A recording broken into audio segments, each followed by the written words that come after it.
عمر فاروق رضی اللہ تعالیٰ عنہ پتھر کے سامنے کھڑے ہیں اور کیا فرما رہے ہیں؟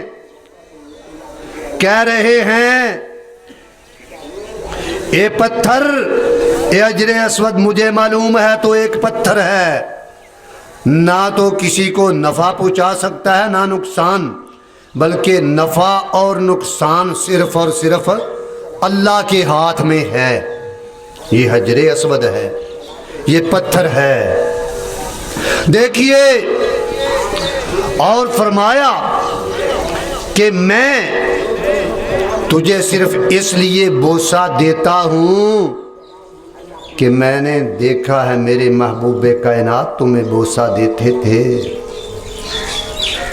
نہ تو میرے نفع کا مالک نہ نقصان کا مالک۔ میں نے دیکھا آقا علیہ الصلوۃ والسلام تمہیں بوسہ دیا کرتے تھے، بوسہ دیتے ہوئے دیکھا۔ اگر میرے آقا نے تجھے بوسہ نہ دیا ہوتا تو میں کبھی تیرے قریب نہ آتا۔ او بھائیو، جو حجر اسود کو نفع نقصان کا مالک سمجھ کر بوسہ دیتا ہے وہ شرک کرتا ہے،